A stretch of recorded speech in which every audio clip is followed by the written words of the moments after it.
నమస్తే అండి. Welcome to spiritual Alchemy 7 Telugu. నేను త్రివేణి, హోపోనోపోనో హీలర్ మరియు లైఫ్ కోచ్ని.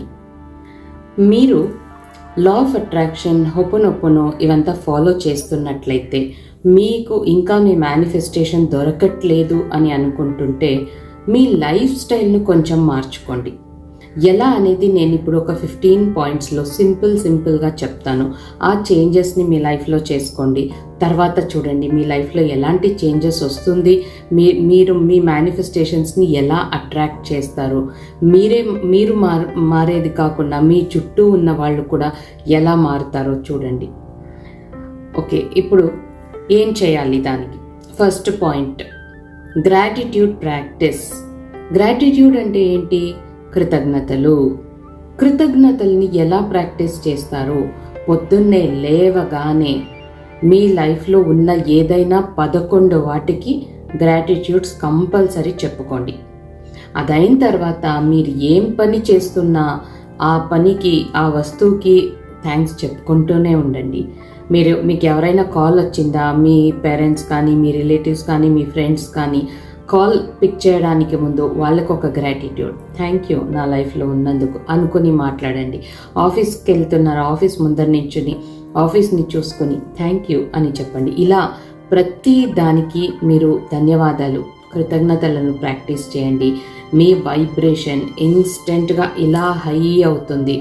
వైబ్రేషన్ హై అయినప్పుడు మీ ఫ్రీక్వెన్సీ హై అవుతుంది. అప్పుడు మీకు మిమ్మల్ని వెతుక్కుంటూ వస్తుంది. ఇక సెకండ్ పాయింట్ వచ్చేసి పాజిటివ్ అఫర్మేషన్స్. మీరు మీ లైఫ్కి ఏమేం కావాలి, మీలో ఏ మార్పులు రావాలి అనుకుంటున్నారో దాన్ని పాజిటివ్ అఫర్మేషన్స్గా రాసుకొని పెట్టుకోండి. మీ గోల్స్ ఏమున్నాయి, మీకు ఏం కావాలి మీ లైఫ్లో, వాటిని అఫర్మేషన్స్గా రాసుకొని పెట్టుకొని మీకు ఫ్రీ టైం ఉన్నప్పుడల్లా ఏదైనా ఒక మ్యూజిక్ పెట్టుకోండి. జస్ట్ ఒక ఇన్స్ట్రుమెంటల్ మ్యూజిక్ లేదా మెడిటేషన్ మ్యూజిక్ లాంటిది పెట్టేసుకొని ఆ అఫర్మేషన్స్ని మీ ముందర యూనివర్స్ ఉంది అనుకుని యూనివర్స్తో మీ గోల్స్ని అంతా చెప్తున్నారు అనే ఫీల్తో, మీరు ఫీలింగ్తో వాటిని చదువుకోండి. అప్పుడు ఏమవుతుందో చూడండి. అలా కుదరదు అనుకుంటే మీరు ఏం పని చేస్తున్నా ఆ పని చేయడానికి ముందు ఒక సింపుల్గా కాఫీ పెట్టుకోవడానికి వెళ్తుంటే కూడా పెట్టుకోవడానికి ముందుగానే కాఫీ, నేను ఈరోజు చాలా మంచి కాఫీ పెట్టాను, మంచి టేస్టీగా ఉన్న కాఫీని తాగుతున్నాను, అలా ఫస్ట్ టైం మీరు ఆ కాఫీ గురించి ఒక పాజిటివ్గా అఫర్మేషన్ చెప్పుకోండి. ఆఫీస్కి వెళ్తున్నారా, బయటకు వెళ్తున్నారా, నేను ఈరోజు ఆఫీస్కి వెళ్తున్నాను, ఫుల్ హ్యాపీగా ఉన్నాను, కూల్గా ఉన్నాను, నాకు ఈరోజు ఏ ట్రాఫిక్ లేదు, టైం కరెక్ట్గా వెళ్ళాను. ఇలా ప్రతి ఒక్క పనికి మీరు పాజిటివ్గా అఫర్మేషన్స్ని చెప్పుకోండి. అప్పుడు ఏం జరుగుతుందో చూడండి. ఇక థర్డ్ పాయింట్ వచ్చేసి మీలో ఉన్న నెగటివిటీని రిలీజ్ చేయడం. ఇది చాలా ఇంపార్టెంట్. మనం పాజిటివ్గా ఉండాలి అంటే ఫస్ట్ మనలో ఉన్న నెగటివిటీని తీసేసేయాలి. మీలో ఏమేం నెగటివ్ పాయింట్స్ ఉన్నాయో మీకే తెలుసు. సో వాటినంతా, మీకు ఎక్కువగా కోపం వస్తుందా, పేపర్ మీద రాయండి. కోపం రాయండి, దాన్ని బర్న్ చేయండి, టాయిలెట్లో ఫ్లష్ చేసేయండి. మీకు ఊరికే బాధేస్తుందా, ఎవరైనా ఏదైనా ఒక మాట అంటే చాలు బాధపడేస్తున్నారా, నాలో ఉన్న బాధను తీసేస్తున్నాను అని రాసి దాన్ని బర్న్ చేసి టాయిలెట్లో పడేయండి. ఇలా మీలో ఏ నెగటివిటీ ఉన్నాయో వాటిని రిలీజ్ చేసేసేయండి. అది మనకు వద్దు కదా, అది ఎందుకు ఉంచుకుంటారో తీసేసేయండి. ఇక నెక్స్ట్ పాయింట్ వచ్చేసి లివ్ ఇన్ ద ప్రెజెంట్.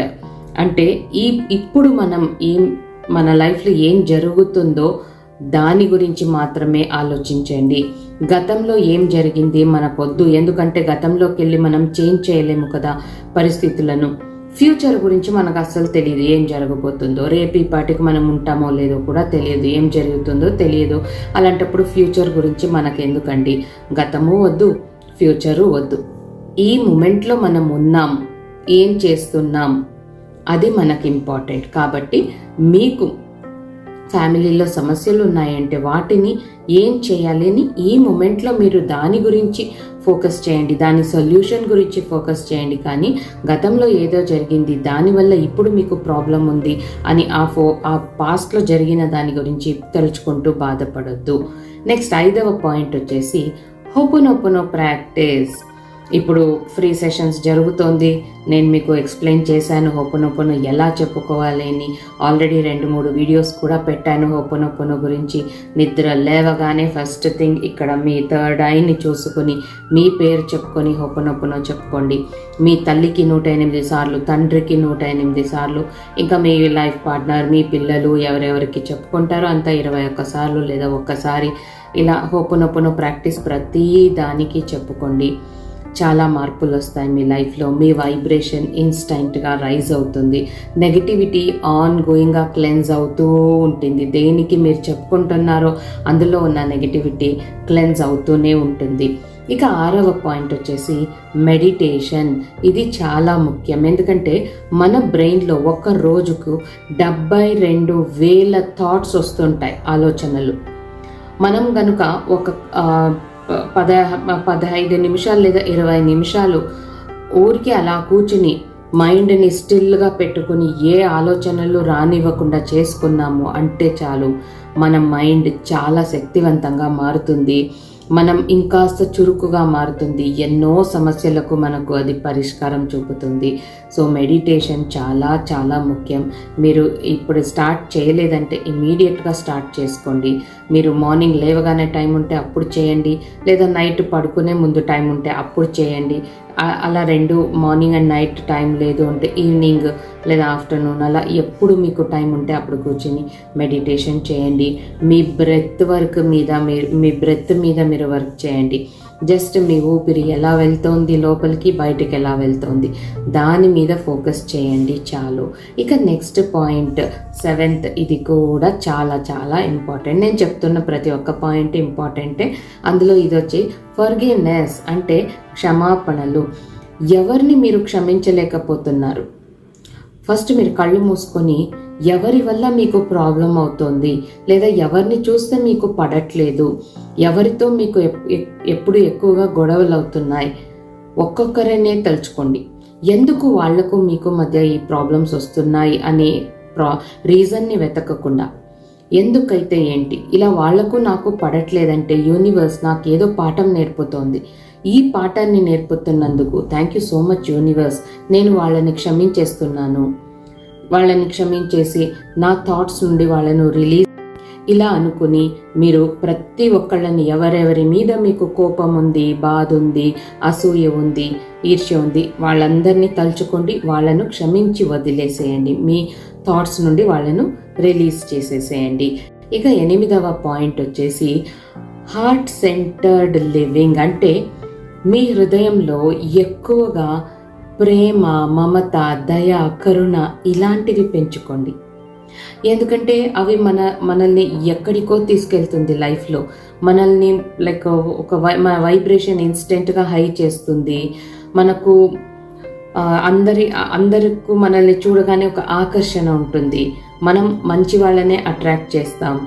అలా చాలా మంచి జరుగుతుంది మనలో ఇలా ఉంటే. ఎందుకంటే అప్పుడు ఇది యూనివర్స్ రూల్స్.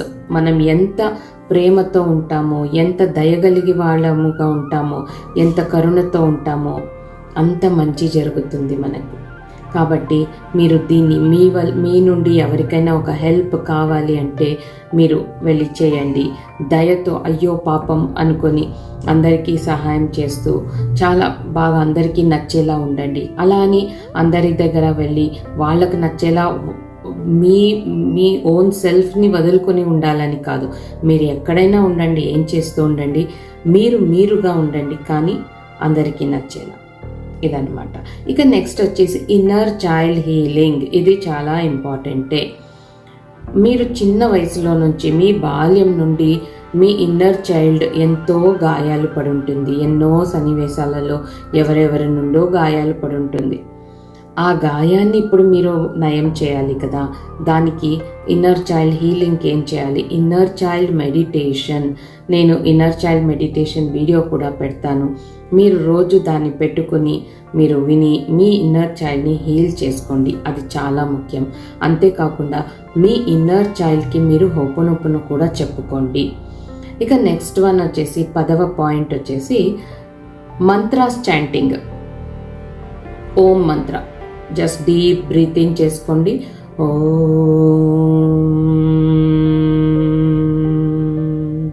అంటూ చాంట్ చేయండి, లేదంటే మృత్యుంజయ మంత్రం చాంట్ చేయండి. మీకు ఏ మంత్రాలు నచ్చుతుందో ఆ మంత్రాలను రోజుకు ఒక్క మంత్రమైనా చాంట్ చేయండి. మంత్రాలలో చాలా శక్తి ఉంది, ఆ శక్తిని మనం పొందుదాం. నెక్స్ట్ 11వ పాయింట్ వచ్చేసి నేచర్తో కనెక్ట్ అవ్వడం. నేచర్తో ఎలా కనెక్ట్ అవుతాం? మనం గ్రాస్ మీద, గడ్డి మీద చెప్పులు లేకుండా, స్లిప్పర్స్ లేకుండా గడ్డి మీద నడవడం, కూర్చుని మెడిటేషన్స్ చేయడం, ఎక్కడ చెట్లు మాన్లు ఎక్కువగా ఉన్నాయో, నీళ్లు అంత ఎక్కువగా ఉన్నాయో పంచభూతాలతో మనం కనెక్ట్ అవ్వడం, ఆరు బయట పార్క్ లాంటి చోట మనం వెళ్ళి చెప్పులు లేకుండా గడ్డి మీద నడిచామంటే మనం భూమి తల్లికి కూడా కనెక్ట్ అవుతాం, మనం గ్రౌండెడ్ అవుతాం, అప్పుడు నేచర్తో కూడా కనెక్ట్ అవుతాం, అప్పుడు మన వైబ్రేషన్ చాలా ఇన్స్టెంట్గా రైజ్ అవుతుంది. నెక్స్ట్ పాయింట్ వచ్చేసి నీళ్ళు. ఎవరెవరికి మీకు నెగటివ్ థాట్స్ ఎక్కువగా వస్తున్నాయో మీరు ఫస్ట్గా చేయాల్సింది వచ్చి నీళ్లు తక్కువగా తాగుతుంటారు. సో మిమ్మల్ని మీరు హైడ్రేట్ చేసుకోండి, ఎక్కువగా నీళ్లు తాగండి. మీరు ఎంత ఎక్కువగా నీళ్లు తాగుతారో మీలో ఉన్న నెగటివిటీ అంతా వాష్అవుట్ అయిపోతుంది. సో దీన్ని చాలా కేర్ఫుల్గా మీరు గమనించి నీళ్లు తాగడం మొదలు పెట్టండి. ఇక 13వ పాయింట్ వచ్చేసి యాక్ట్ ఆఫ్ కైండ్నెస్, అంటే మీలో దయా కరుణ ఎక్కువగా పెంచుకోండి.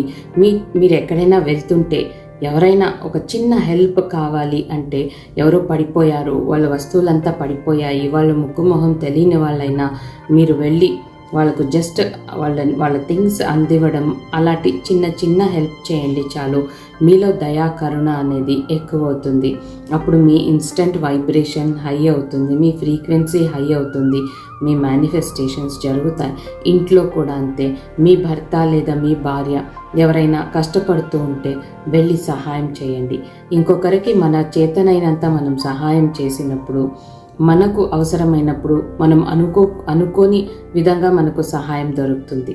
అలా ఇక 14వ పాయింట్, మన వైబ్రేషన్ హైగా ఉండాలి, మన ఎనర్జీస్ ఎప్పుడూ పాజిటివ్గా ఉండాలి, మన ఆరా ఎప్పుడు పాజిటివ్గా ఉండాలి అంటే ఇలాంటి క్రిస్టల్స్ చాలా ఇంపార్టెంట్.